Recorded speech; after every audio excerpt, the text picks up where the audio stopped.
Live and YouTube as well. So, Majo, we have a Rosalia here already, so she can start this webinar, today's webinar. I don't know. I don't see myself. Yeah, you're here. Okay. Well, good afternoon, everybody. Good afternoon, Majo Flores from Arc of Northern Virginia. Thank you so very much for accepting this to do this presentation. And it's very meaningful for us. This is going to be the last webinar for services providers of the Bienvenidos project. And I want to, first of all, acknowledge the Virginia board people with disabilities for giving us the opportunity to do an amazing project, to be able to present to services providers about us, about the Latino community whose children have received special educational services, for those who have access and contact with services providers who are serving people with any kind of people with disabilities who are Spanish speakers. This has been an amazing experience for Independent Center of Northern Virginia, for the Latino community of families whose children have special education and or are disabled, and especially that through the Bienvenidos project, we were able to visit every main city in Virginia. And not only that, but we were able to have approximately 10 organizers from Northern Virginia, Virginia Beach, Roanoke, Harrisonburg, Richmond, that were fundamental piece to connect the families, the Latino families, with this project. We are very thankful for all the presenters. Majo, we are really closing with in golden closing, I will say it. You are always ready to speak for us to empower families, especially in these moments that we more than ever we need to know about our rights and about our benefits, and also all the services provided, and for more of the 250 services providers that through this project were attending the webinars. We are really grateful because I'm pretty in Independent Center and my team of the organizadores, we are pretty sure that they will know and they will have a different approach to our communities, since they were attending all the webinars, and we were enlightening how to serve, how to approach our communities who are speak different language, but speak different language, but at the end are the same human beings as everybody else. The color of the skin or the language that you speak doesn't define you. And that's what we have been doing here for almost 2 years now. And I'm getting emotional. And this dream, that was my dream. It came through. So thank you again for the support of the Board of Virginia People with Disabilities, and for the amazing friends and services providers, organizadores, parents, everybody who has been dedicated to attend these webinars. Thank you so very much, Majo. As I said, very grateful with you. You have been fundamental since I discovered you. Uh, I was really pushing, and thank you again, and thank you to ARC of Northern Virginia, who has been also our great partner, and we hope to have this partnership forever. Thank you. And the stage is all of you, Majo. Thank you so much, Rosalia. Again, hi everyone. My name is Majo. I work for the ARC of Northern Virginia. It's truly a pleasure for me to be here with you guys today, especially being the last seminar of this amazing project. And of course, Rosalia giving a beautiful message, powerful words, powerful message. And I'm just very excited to share this presentation about Social Security. Before I begin, it's important for me to let you guys know that the information of this presentation comes directly from Social Security Administration. I don't work for Social Security myself, but I am very happy to walk you through what they have put together and to help answer any questions about this information and to connect you with helpful resources.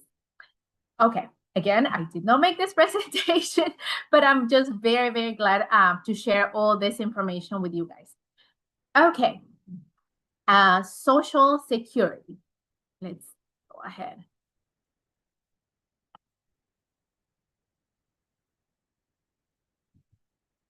Okay.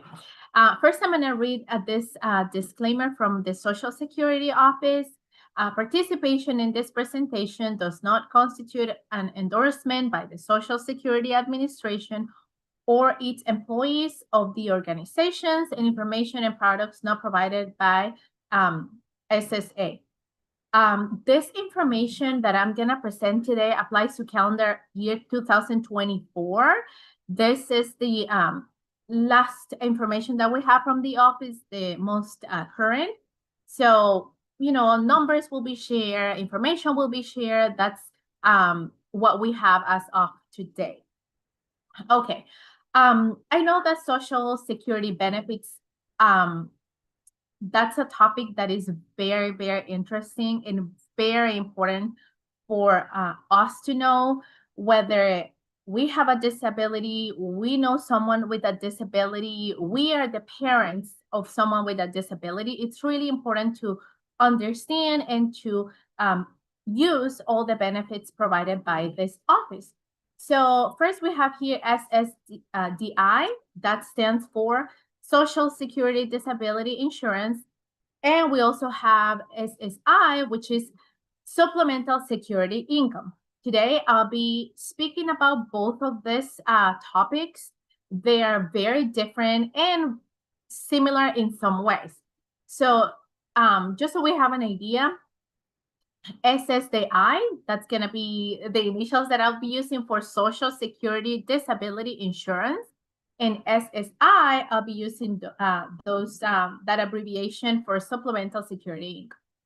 So we have this chart over here with some differences between those two. And the first difference that we have is that SSDI, those are payments that come from Social Security trust funds and are based on a person's earnings. Whereas SSI, the payments will come from the General Treasury Fund, not the Social Security trust funds. SSI payments are not based on a person's earnings. Okay, another difference that we have is that SSDI, insurance that workers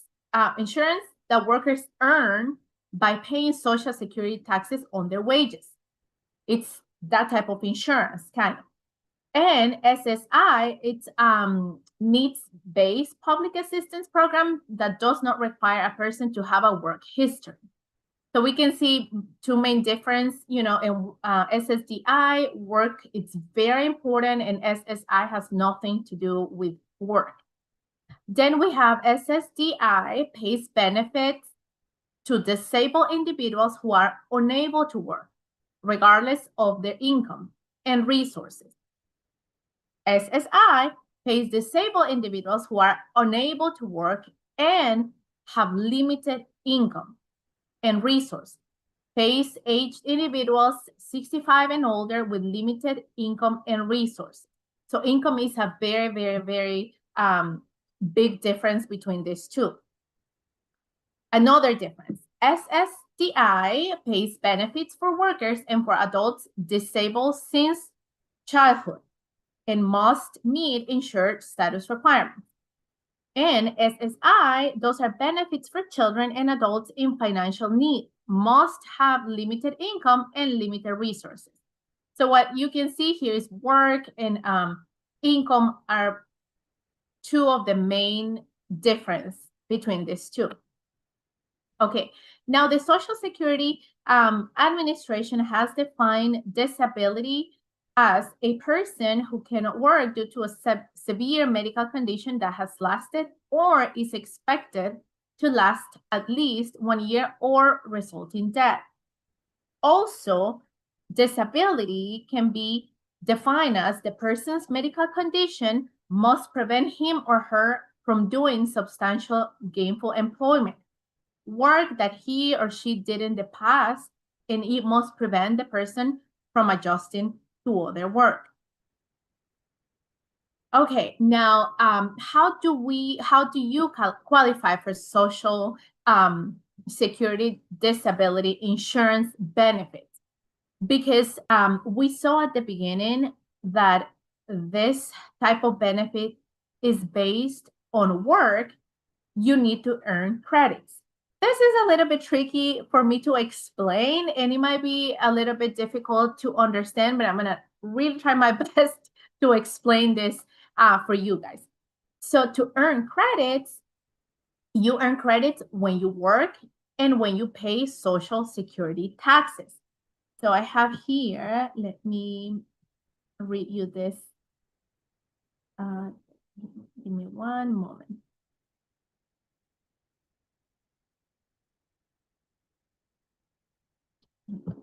I think I lost my part here. Okay, I'll get into this in a little bit. Okay, so for example, $1,730 in earnings give you 1 credit, and you can earn a maximum of 4 credits per year. Credits, those are basically proof that you work. The credits are basically the proof that you work and that you pay your social taxes in order to receive those benefits. And that's what we have, that limit of 4 credits, and how much, 1 credit is, or like, how much money that 1 credit represents. Now, the requirements for getting the Social Security disability insurance is you can be eligible for disability benefits if you have 2 of this. If you have, let me see. Yeah, if you have these requirements, if you have completed these requirements, or you have these 2 different earning tests. 1, a recent work test, and 2, a duration of work test. Again, the main point, or the most important point here, is proving that you have worked, or that you were working before you became disabled. And that's really, really important for the office to know in order to approve the benefits. Let's see. I have here this chart that gives an idea of the rules for duration of work, just so we have a better understanding. For example, if you become disabled before the age of 28 years old, then you will need 1.5 years of work in order to receive benefits. Another example, we have if you become disabled at the age of 42, then you at least need 5 years of work in order to receive benefits. Same goes, let's go with the last one, age of 52, at least you need 7.5 years of work in order to receive benefits. And again, disabled doesn't work or doesn't cover all the situations. Every case is different, and every let's say we read before, a blind person, or someone with a different type of disability, this might change a little bit for them. Now, remember let me go back here. We had 2 different earning tests. One is the recent work test, which refers to this one, and the other one is the duration of work test, which refers to this chart. So the rules for recent work tests are as follows. If you become disabled in or before the quarter you turn age 24, then you generally need 1.5 years of work during through 3-year period ending with the quarter you become disabled. Again, these charts are very difficult. They might be difficult to understand because they have age and they have the years or the amount of years that you have to work. So if you have a more specific question about this, then we will have to refer to the Social Security. I'm trying to explain to the best of my abilities how these tests work for a person to qualify and receive benefits. So here you can see in the quarter after you turn age 24 or in the quarter you turn age 31st or later, then there are some rules that apply for you to receive your benefit. Now, that was the first part of Social Security disability insurance. Now we have supplemental security income, known as SSI. And remember at the beginning, we have those that table of content with two rows that have the difference between SSDI and SSI. Now we're going to be referring to the one on the right side, SSI. So for example, what is supplemental security income? Payments come from the General Treasury Fund, not the Social Security Trust Fund. Supplemental security income payments are not based on a person's earnings.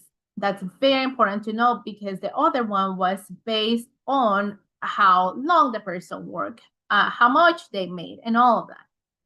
And in this case, SSI needs-based public assistance program that does not require a person to have a work history.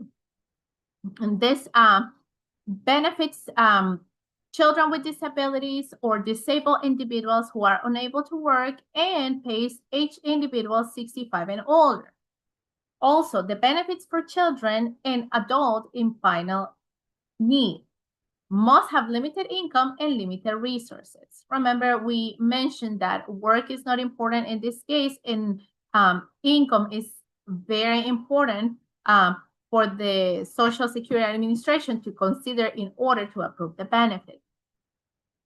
Okay, and when we're talking about children, disability benefits for children, it is important to know if the person is under 18 years old, the child has a physical or mental impairment or combination of both that results in marked or severe limitation in functioning. The child must be either blind or disabled. If the child is blind, he or she must meet the same definition of blind as applies for adults. Remember, every case is different. The condition must be expected to last at least 12 months or result in death. Those are some requirements for children to qualify to receive these benefits as well. Other requirements that we found that the Social Security Administration has shared are for getting Social Security income are, again, income, the money. Income also includes such things as food and shelter, resources, things, includes real estate, bank accounts. They take everything into consideration in order to approve the benefit.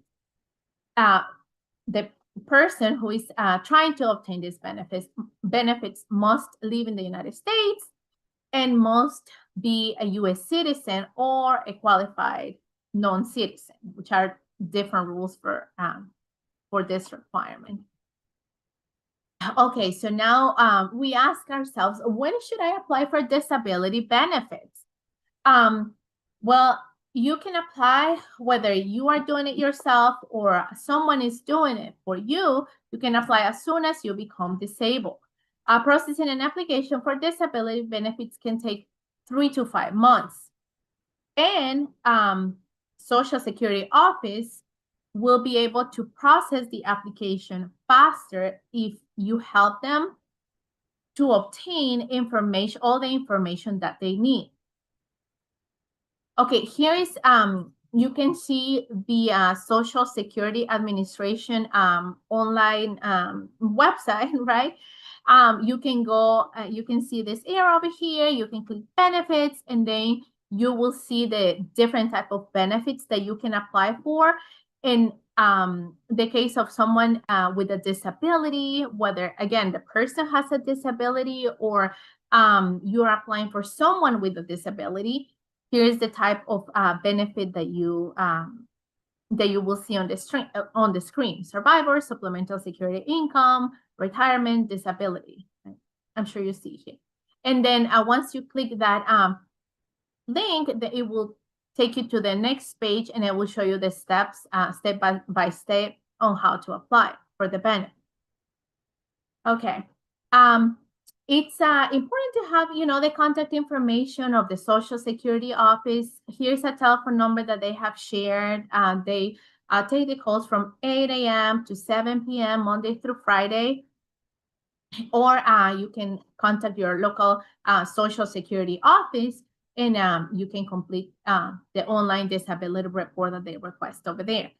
You can write down, I'm gonna leave this slide for a moment, that way you can take down this phone number. Sometimes it's very difficult to go online and see all the information that is shared by the different government offices.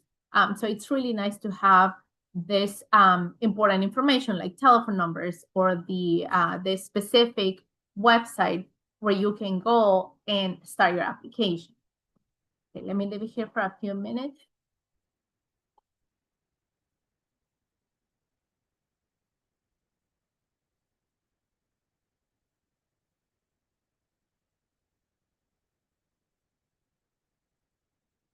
Okay, now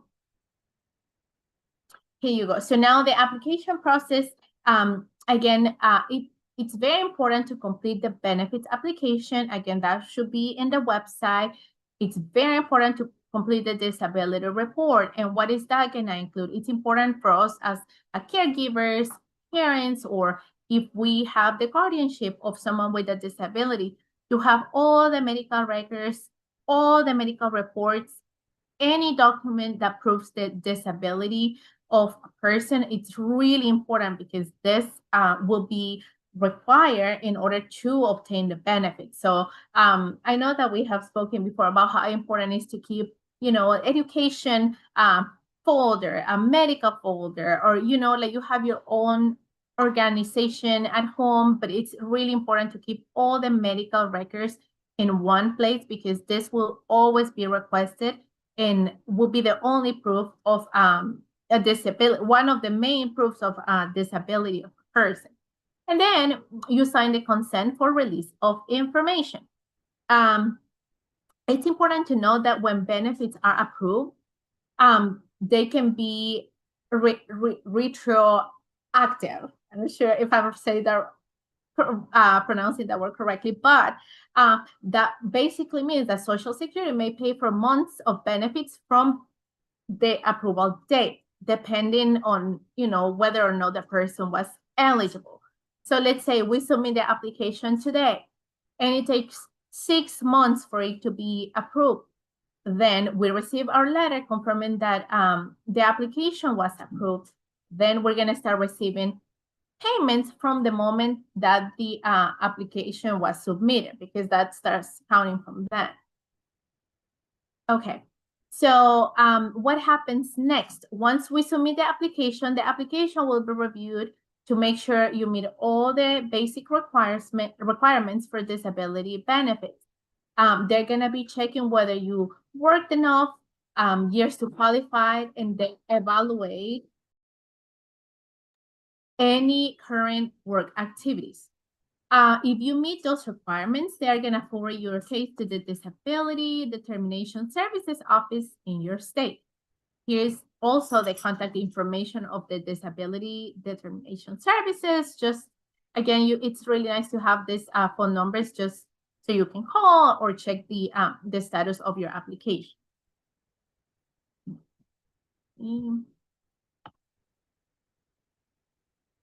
Okay. Here, the Social Security Administration's office will let you know about the decision that they make. When the state agency makes a determination on the case, they're going to be sending you a letter. If approved, the letter will show the amount of the benefit. When the payments begin and the reporting of responsibilities that they might be requesting. If the application is not approved, the letter will explain the reasons why, and you also have the option to appeal that that decision if you do not agree with it. Okay, let's say you don't agree with that decision, right? There have been a lot of cases that these applications have been denied, and I receive a lot of calls from people not knowing what to do. But it's really nice knowing that you can appeal that decision. If you recently applied for benefits and you receive a denial letter, then you have a right to appeal. But it's important to know that this is within 60 days of the date on your decision notice. There are different levels in the appeals process: reconsideration, request for a hearing, appeals council, district court.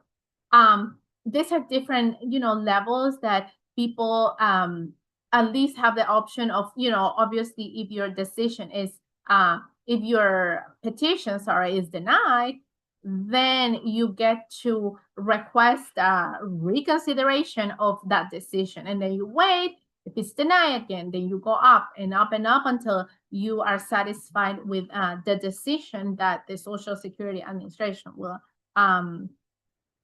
make. Now, first we talked about children and the benefits that they get. Now, when we are speaking about spouses benefits, the spouse, living benefits when the spouse is still alive, and we also have the difference when we have a survivor spouse, and their benefits after death. So when there's a spouse and their living benefits, any age if caring of a child under 16 years old or disabled adult child, this applies for that. They can start from age 62 to full retirement age. 50% or less if you start prior. These are, again, very specific. Social Security is very specific with the rules and the ages and the amounts. Now we have the survivor, and let me see here. This will apply to any age if caring of a child under 16 years old, can start from age 60 to full retirement age. And then we have a percentage here of 71.5 at age 60, and increase each month if you wait. This is when it refers to spouses benefits. Now, same here, we have another information that they have provided, the benefits for divorced spouses. Lots of information here on this slide. You may receive benefits on your former spouse's record, even if he or she has remarried. If the marriage lasted at least 10 years, if you are unmarried, if you are age 62 or older, if your ex-spouse is at least 62 and eligible for Social Security retirement, and if it will benefit you, and you will receive, this will be received based on your own work. If this is less than the benefit you will receive based on ex-spouse's work. Again, very specific and very important, to follow all these requirements in order to receive benefits. Okay, here we are some additional benefits for children. In order for them to receive also the Social Security benefits, the child must have a parent who's disabled or retired and entitled to Social Security benefits. This will pass to the child. A parent who died after having worked long enough in a job where they pay Social Security taxes. It's important for the child to be have this also requirements of being unmarried, younger than age 18 to 19 years old, or 18 or older and disabled from a disability that started before age 22. So as you can see, SSDI and SSI, those can be two separate benefits. But also, if the person, has all this, completes all these requirements and qualifies for the benefits, they also can be combined. As you can see, like if, let's say, the person is 18 years old and has a disability, or let's say the person had a very low income, then both of them can coexist and they can be combined. If the person has all of these requirements and they complete all this, conditions that are being asked by Social Security Office. Now, just to mention a little bit about Medicare and Medicaid, it's important to know that as well, because somehow as SSDI and SSI, sometimes when one is approved, this other benefit of Medicare or Medicaid is approved as well. Sometimes they go together, sometimes they can be separate, but it's just important to have this information, especially since the Social Security Administration has included it in this presentation. So Medicare, as you guys know, or if you haven't heard of it, it's a federal health insurance program for people who are 65 years or older, and people who have been getting disability benefits for 24 consecutive months. Now, Medicaid, it's a state health program for people with low incomes and limited resources. In most cases, children who get SSI qualify for Medicaid, again, because of the income, because of the low income. In many states, Medicaid comes automatically with SSI eligibility. Okay. Now, another term that you might be hearing when you start an application with the Social Security Office to receive this benefits is this name, representative payee. And this is because this is a program that appoints a relative. Check it. Oh, I lost my presentation. Give me a second. Okay. So this is a program that appoints a relative, a friend, or an other interested party to serve as the representative payee who receives and manages the Social Security or SSI benefits for someone who cannot manage or direct the management of his or her benefits themselves. This can be a parent, this can be a caregiver, someone appointed by the court, a legal guardian. That person will become the representative payee. The Social Security Office investigate those who apply to be representatives to protect the interests of the Social Security beneficiaries, because a representative receives the beneficiary's payment and is given the authority to use them on the beneficiary's behalf. So the representative payee portal, you can see over here, an account is created, and this lets an individual representative conduct their own business or manage the direct deposit, and an annual reporting is requested, and this representative will be in charge of this benefit, to manage it, as we can see here. Now, there's other information that was shared here that is called advanced designation of representative payees. And what is this? This was effective since March 2020, and this allows you to designate in advance up to 3 individuals who could serve as representatives for you should the need arise. And who is this for? This will be for adults and minor applicants or beneficiaries of Social Security or supplemental security income who do not have a representative assigned yet. Okay. So this is the information that I have. Again, this was shared by the Social Security Administration, and it's some information that is really important for us to try to understand, to know, so we can take advantage in a way of the benefits that are available for someone with a disability. It's important for a person with a disability to feel empowered. And we talk about in our office about transition for independence and how important it is to give a person with a disability the freedom, if the person is capable, to make their own decisions. So this is really, really nice knowing that benefits exist, and if they can receive these benefits directly, good. If they are able to manage them, that's amazing.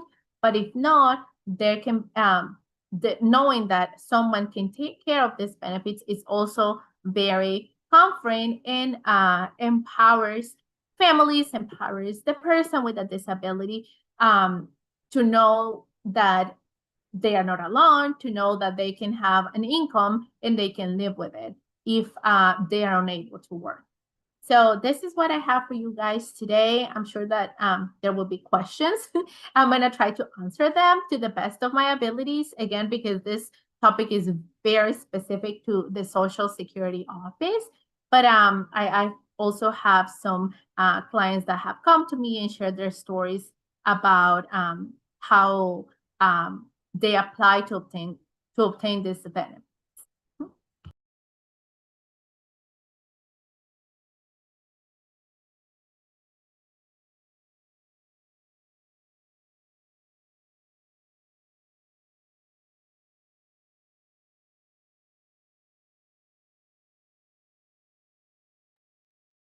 We have some questions.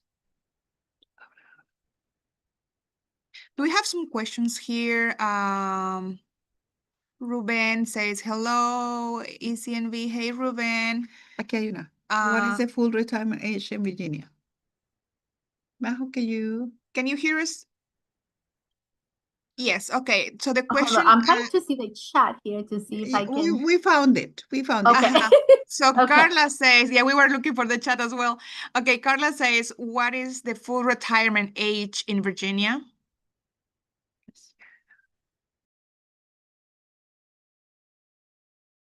Hold on, if I have the audio here. Okay, so that's also very specific, but I can check here on the page that the full retirement age for Social Security Administration benefits, again, depends on the year of birth. For example, if you were born between 1943 and 1954, the full retirement will be 66. But if you were born in 1955, it will be 66 years and 2 months. So it can be very specific according to the year of birth. Now, if you were born, for example, in 1960 or later, your full retirement age is 67. So it's based on the year of birth, according to the Social Security Administration.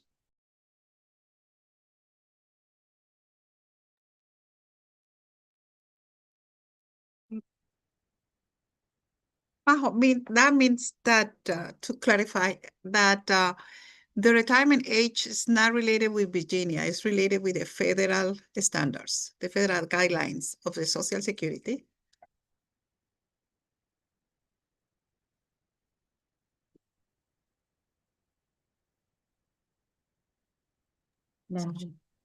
That's my own question.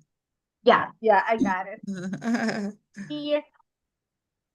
Yeah, exactly. You're right, Rosalia. The full retirement age for Social Security is set by federal law, and it's the same in every state.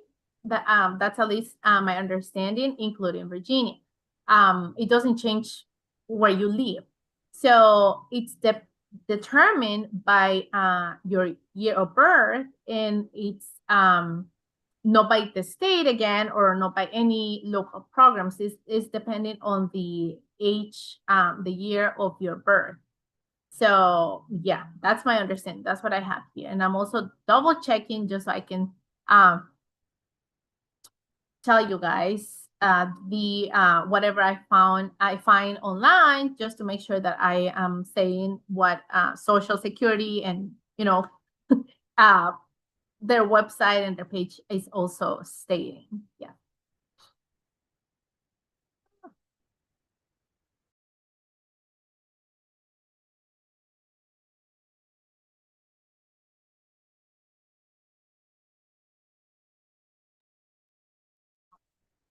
We are reaching quarter to two. I just want to remind the participants before leaving, if someone is leaving, to do the survey because that's part of this project and we don't want to miss anyone doing that. Thank you.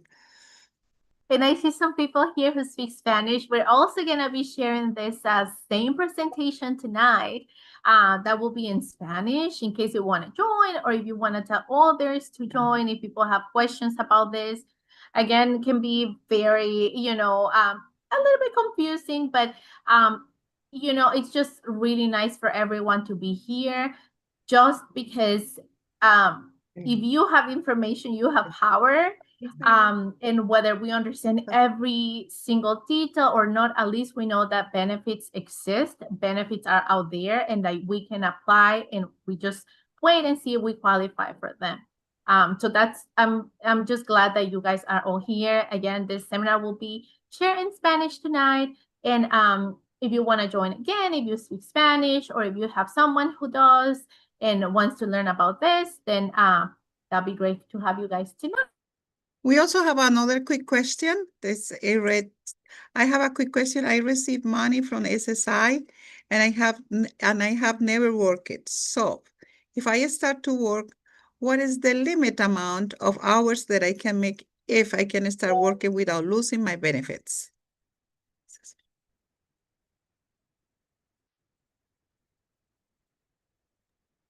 Okay, so for example, if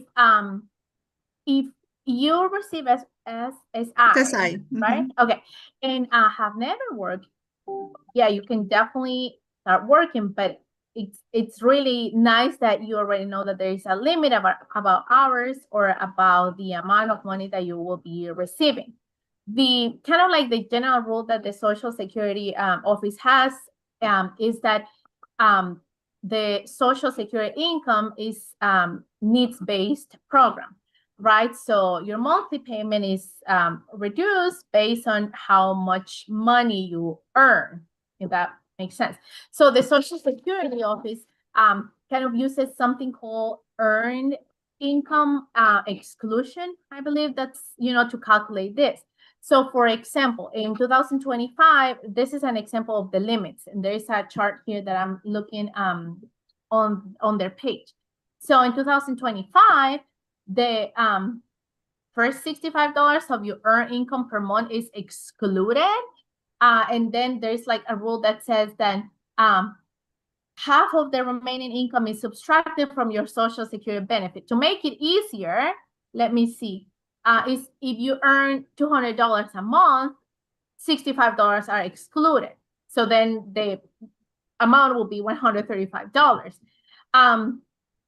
Half of that will be subtracted from your Social Security income, and the check will be reduced. So I'm trying to make it a little bit clear because I know that I'm using a lot of amounts, but I want to tell you specifically the amount. I don't know if this question refers more as of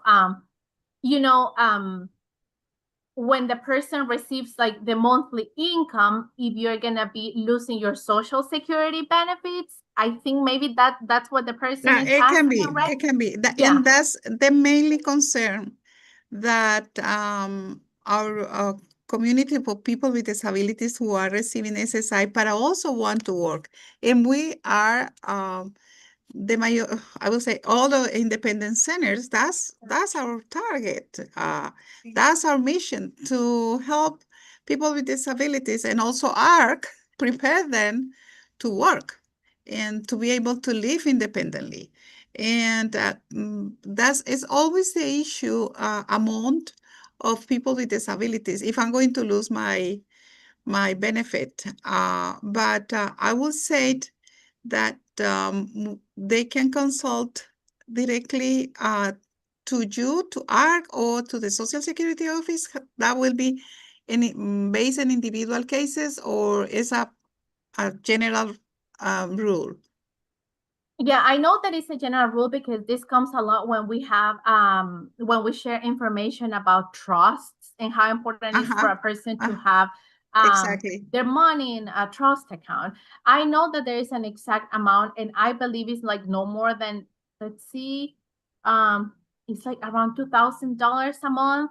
And if they let's say they have 2001 then they lose their Social Security benefits, they lose their Medicaid. So we do have one of our clients, right? Or one of person came to our office the other day. He was working at Target, and the job coach was trying to talk to the HR individual at Target. And then they were asking for the person not to have more than 25 hours because he was receiving $17 an hour. Because if the person works more than, the 25 hours, then Social Security benefits will be lost. Yeah. So I remember when we were sharing information about the trust that it was about $2,000 monthly, like that you cannot have more than that. But you can call the office, you can call the ARC just to give you the right amount, because I don't want to, say something wrong and then you start working and then you're like, oh, I'm losing the benefits. So you can definitely contact us and we can go through, the current chart or the current amounts that I'm going to type the website. Yeah, that'll be really great. Because we are, in the meantime, we have another question. Yeah. What happens if you don't appeal within 60 days but want to appeal? Do you resubmit a new application? A little confusing. What happens if you don't appeal within the 60 days but want to appeal? Do you resubmit a new application? Yeah, I kind of understand, like if you miss the 60-day from the day that you received it, the denial notice. Well, if you don't appear, kind of like you lose the right to appeal that denial. I know that there is like little bit of information on their website, Social Security, that there is an option for late appeal or file a new application, but that definitely is not guaranteed. So that can be, that will make you go back from the beginning, and then you will have to probably start a new application from zero again to try to see if you can obtain benefits. But it's really important to make sure to, to have the letters, to have the dates, because if you don't respect, or, I know life happens, things can happen, and I couldn't appeal during the 60 days, but then that would be that wouldn't be good for your application. You have to start the application from zero again, and then you will get another denial, and then the process will take very, very long.